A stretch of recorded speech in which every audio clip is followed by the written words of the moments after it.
Hello, everybody. This is Hondo Carpenter, your Las Vegas Raiders beat writer on Sports Illustrated and the host of the Las Vegas Raiders Insider Podcast. It is great to be with you this afternoon as we move forward. The Raiders are now officially into their bye week. You already know by now that Luke Gety has been terminated along with Rick Scaramangelo and of course James Craig, the offensive line coach. Rick is, of course, the quarterback's coach. We're going to get into all that today. As you know, on Mondays, I've been setting aside opportunities to um, uh, read a lot of your questions and answers. I got a lot that I'm going to talk about. Let's get right started to it. The first one comes to us from Art S. Art S is a big Raider fan that lives in Arizona. He lives in Scottsdale. Art says, "Okay, Hondo, spill the beans. I have followed you long enough that since the Broncos game, you have kept saying that you believed if something did not change with the offense, that by the bye week there was going to be big change. You kept saying it so much that even my son says Hondo knows something. So I was not shocked when the change was made early. Can you give us the details into what you knew and when you knew it?" Yes, I had been shared with. That's why I talked about it consistently on this podcast. There was frustration um uh in the building, not certainly not by everyone. I'm not trying to imply that, but there was frustration with the offense. There was frustration that things would work early. Um, and there was also frustration where they seemed to go away from some plays that didn't work. You may remember, I think it was last Monday, but it could have been 2 Mondays ago. But one of those in the last couple of weeks, I shared with you, just about the problems and what the problems were. And yes, while I was not told specifically if anyone would get fired at who, as I told you, there was going to be significant change come bye week if things did not change. And that's exactly what happened. So, yeah. And that's how, we reported it to you. And I did not wish that on anyone. By the way, if I've got a little bit of white cream up here, I apologize. I'm having an allergic reaction or something. But um, I I don't apologize for that. When you have good sources, you just report and do your job and you keep going. And that's exactly what we did. Big credit to Zeke Trezevant and all of our team. But, anyways, you and certainly don't wish for anyone to get their job taken. I certainly made it very clear I was never calling for that. That's not what I do. It's my job to tell you what the either the mood is in the building or around the team, and that's what we do. The next one says to me, this is from Teresa B. Teresa B lives in Orange County, California. Hondo, I really admire the way you covered Luke Getsy. You made it very clear that you had personal respect for him as an individual while being critical of his performance as an offensive coordinator. I do respect the fact you never called for his job to be taken from him, but you pointed out not only what you heard, but what you saw and other opinions. My question is, does reporting like that ever cause you problems with teams you cover? Uh-huh. Sure. I remember one time I got pretty chewed on pretty hard. I had reported about a player making a position change. Not going to tell you what team it was I covered. And I had gotten chewed on very hard, very hard. Now, which is fine. I mean, I don't mean it like the person crossed a line or anything. And probably a year or two later, when that person was no longer with that team, I went to the person that chewed me and said, I wasn't like first of all, I was right, but second of all, I didn't just guess. I mean, you do know that, I mean, I was right, so I had to get it from somebody. And I told them who the person was. And yeah, it does. And you just have to learn you don't take it personal. There are a lot of people with a lot of different jobs. I had a time I was covering a quarterback who just was playing horrible, really, really bad. and this was several years ago. And I pointed out how poorly the quarterback was playing and that he had the yips. And man, this person's father tore into me. And you know what? They're protecting their kid. I did not take it personal. That's the thing. Can it at times make things difficult? If you're thin-skinned, but you just have to understand you're dealing with people. This is their jobs. It's their livelihood too. And you just have to make sure you're respectful and you do your job. And I live my life like I have an audience of one. And that is if I do my job right, there's only one person whose approval that I want. I'm very close to my bosses at SI, and I'm very glad for my boss. And I run all my stories by him that I know that could bring, some interest or heat. And he's well aware, reads them. Rick Goslin. I mean, every in-depth story I've ever done on the Raiders, Rick's been an editor and been a big part. Many consider him the greatest NFL writer of all time. Him or Peter King certainly would be right in that mix. I think there's a couple others that could be in that mix as well. Um, and I'm seeking out, hey, is this fair? Do you think I'm doing this fair? But yeah, it does happen, and you just smile and you do your job, and you just don't take it personal. I have a very good friend of mine who's a highly successful attorney, and one time he's in the middle of a very big case, and the case is over, and he won it, and the opposing counsel, who he beat pretty good, him and those two went out to dinner. I don't know, that night after the case or it was the next day, but it was right after the case. And his client saw them eating dinner and kind of got on the attorney a little bit and said, "Hey, I don't appreciate that." He said, "First of all, we won. Second of all, I went to school with that guy. We're part of the same fraternity. We're great friends. We were in each other's wedding." He goes, "How can you do that? During the case, it was like you hated each other." He goes, "No, that was business." So I think you just have to understand and know that business is business. When people make it personal, and that happened recently, but with someone, but when it gets made personal, then it becomes different. But you know what? You just keep your thin skin at home, wear thick skin, and do your job. And I told you that I thought something would happen at the bye week if things didn't change, and they did. So you just chalk it up as okay, I was correct. So you keep moving on. Next one says from John Beaver in Portland, Oregon. Hondo, in your opinion, what's the chance Joe Philbin takes more offensive play calling responsibilities? This is Jason Beaver in Portland, Oregon. I think he's going to have a much bigger part, and I think he should. You remember the article last week where I wrote, where we talked to, and we had several different league sources. People can make fun of that. I don't care. But like one of them said, Joe Philbin is one of the most respected football names in the league, and this offense did not even look like Joe Philbin was a part of it. I think the firing of Coach Craig on the offensive line sends a strong message. We know that Coach Philbin has a tremendous background with offensive line. Nothing at the point of this taping is yet to be released, so I don't want to say much, but I would expect him to have a much more significant role with the offense. And there you go. Hondo, I know you talked before, but give us three names on this staff who could be offensive coordinator. I think Joe Philbin could, although I certainly think keeping him at a consultant role, let him working with the O line is fine. Um, Edgar Bennett very well could as well. I know he almost got the interim job when AP got it. But I would think that if you had to pick somebody in the front runner, it'd probably be Scott Turner. But I don't, I'm not reporting that as factual, just going over opinions. But all three of those guys, I think, would be really, really good.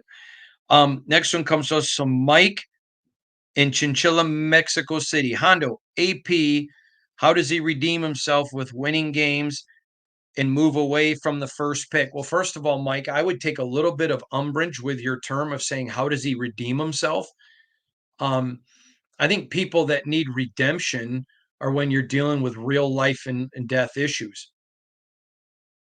And a football team losing is certainly disappointing to its fan base and everyone around.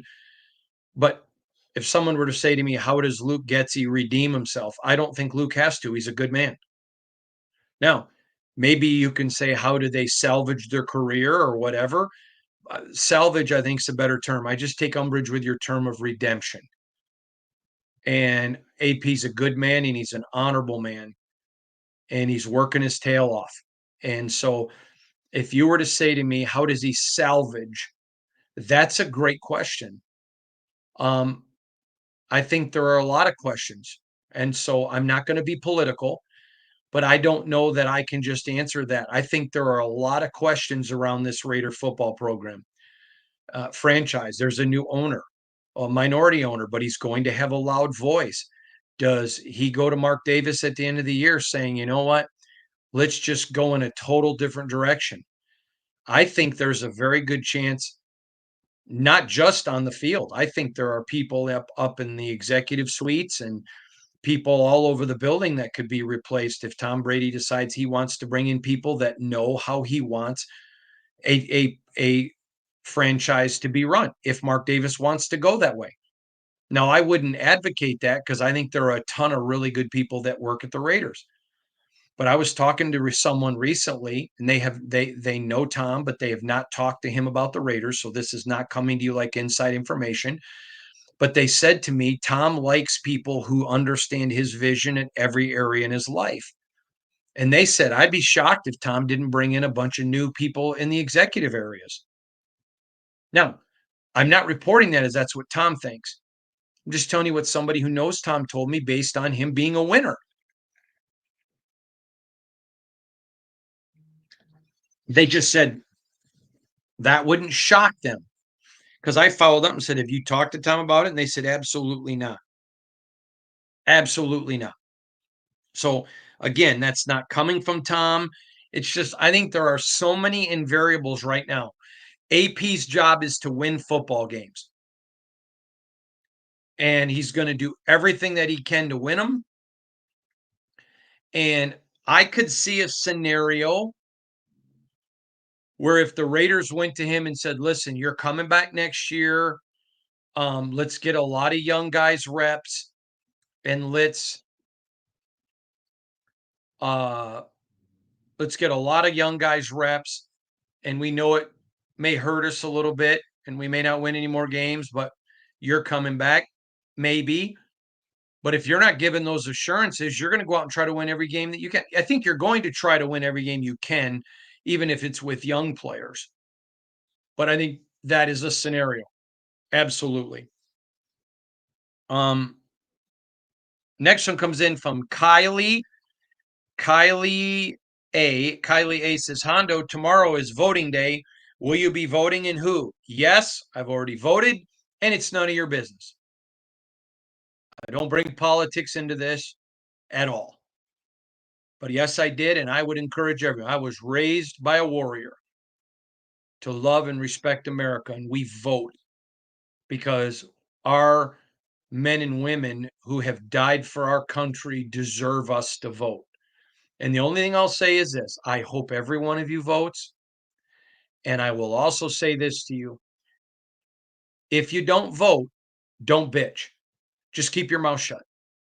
Don't say anything about whomever wins. Keep your mouth shut. At least have the integrity to do that. But a lot of men and women of a lot of different religious faiths or lack thereof, men and women of all colors have died for our great nation. And we've earned the right as Americans. It's our right to go vote. And I think it's a way of act of patriotism and honor them. The next one comes in and says, Uncle Hondo, in your opinion, when an offense is struggling mightily like the Raiders this year, how do you know if the problem is OC or whether it's the QB? Could it be a situation similar to Jared Goff or Tua, where when they get the right coach, they begin to flourish? Or could it be quarterbacks, uh, be the quarterbacks that Gety has had, Fields, Aiden, and Gardner, are subpar and make the offense look bad? Chicken or the egg? Thanks, Doug C. from Alabama. Great question. This is a great question. And there are a few things. I've shared this with your story many times. Bobby Bowden once, the legendary Florida State coach, had lunch with him, spent an afternoon with him, and he talked to me about if one or two players is performing poorly, it's on the players. But when it's multiple, and especially when it's over more than one game, it's clearly coaching. Now, we've seen Justin Fields not play like Patrick Mahomes, but play much better away from Luke Getsy. We've seen Aiden perform better without Luke Getsy and Rick, and we've seen Gardner perform better. So I'm not justifying any of them as being world beater quarterbacks. I don't think any of them are or have proven to this point to be. But I think clearly, and I know here he got to run what he wanted to run, they've struggled. And I know that that went into some thinking from people that are very well respected and have an ear, have Antonio Pierce's ear. But I want to read something else. You'll appreciate this one. My article I wrote last week about league sources sounding off on the offense. Rick Goslin wrote something that I thought was really good. And I thought this was a great point.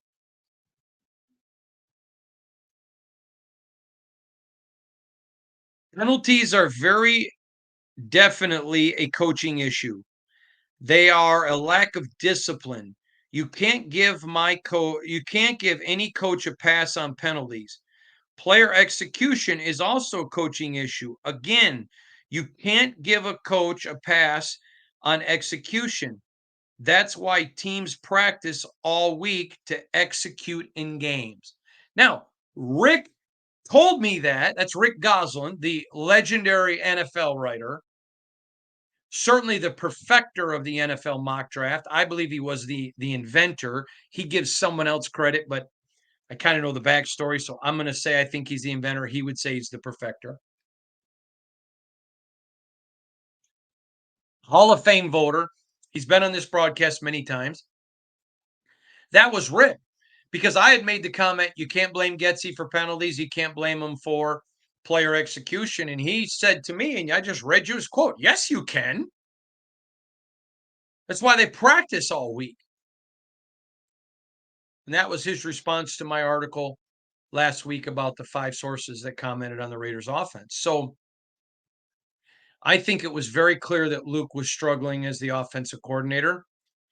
I think it was very much a fact that there were certain players who were struggling on the offensive line. Uh, I think there were some concerns there. And I just think um, when you ask about the situation, listen, I don't think the Raiders have a franchise quarterback. Any one of these guys could step up and be that, but nobody has stepped up yet and been that. That's being fair. And so it's very hard to win in this league without that, but you can win. It's like one of the sources last week made the comment in my article when he said, you know, are they not watching film of what Gardner has done in the past and been good at? Because it seems as if they're not doing much of that. I mean, it's fair to say Gardner has never performed this poorly. It's very fair to say. But maybe the coaching didn't afford him that opportunity to do the things that he's good at. Remember, the best coaches put their players in a position to succeed. I'll never forget when Irvin Magic Johnson was young and in Michigan, where I'm from, and playing basketball. They wanted him to be a center. And then he goes to Michigan State and plays for the legendary coach Judd Heathcote. And Judd had him at point guard. He was big, he was fast, he could move.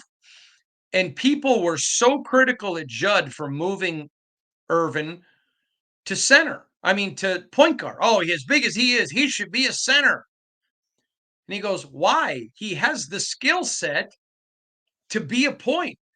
And no point guards are that big. He's going to be able to dominate. He's going to be able to go down and get rebounds. And then you may remember his first year in the NBA, Kareem goes down and he played center. In fact, that one game, I think he played all 5 positions. The best coaches put their players in the best position to win. Now, credit, and I mean that, credit, all due credit and respect to what you saw from the Bengals. I think those are pretty two even teams. Just one of them had a franchise quarterback. Now, I think the Raiders could have beaten the Bengals, but it was overall a bad day for the Raiders. Bad day. So you hope the team will show a little bit more, but that gets us to our next question. Uncle Hondo, is it sad of me to say I'm disappointed that Luke Gety got fired? And let me tell you why. I don't want us to get better. I want us to lose. I want that number 1 overall pick. Please tell me I'm not wrong. I'm not going to tell you you're wrong at all. You're entitled to any opinion that you want. I understand why that number 1 pick is appealing. If there is a franchise quarterback, it is appealing. If there's not, if there's a bunch of guys there and you think, yeah, maybe they could be, if there's a bunch of Bryce Youngs, no, you don't want that, because if you pick one, your odds of being wrong are better than 50%.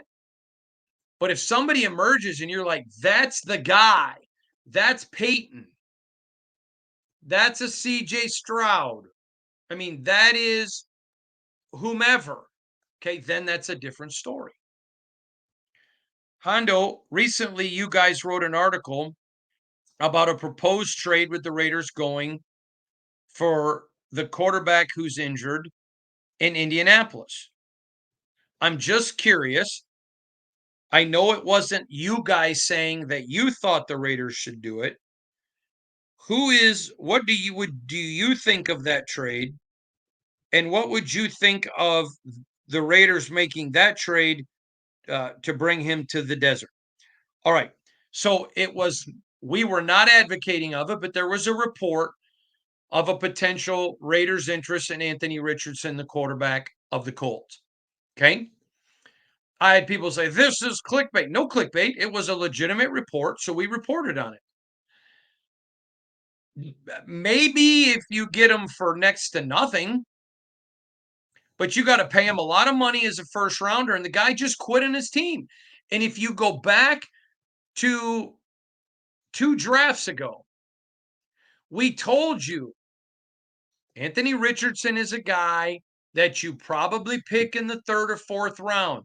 He has very limited experience, big body. We even told you at the time, a lot of the intangibles that Jamarcus had. Now, I'm not saying Jamarcus wasn't smart. I'm just saying I think Anthony Richardson is a much smarter player. But he just had such a small resume that you don't pick him in the 1st round. So if you like him, you're going to have to pay him 1st round money. And he just quit on his team. Now, the Raiders got a ton of money in cap, but he just quit on his team. You got a Raider team right now at 2-7, and one thing that they don't do is quit. Sorry, I am not big on that trade. He may turn out to be something, but there were question marks when he got picked, and now he quit on his team. I'm sure he's a good kid. I've not heard one bad thing about his character, but he quit on his team. They benched him. Period. No, I wouldn't like that at all. Now, if you could trade for him for a low pick and the Colts pick up part of his salary, okay, sure. Let him come here. Maybe mature and grow a little bit. Sure, I wouldn't have an issue with that.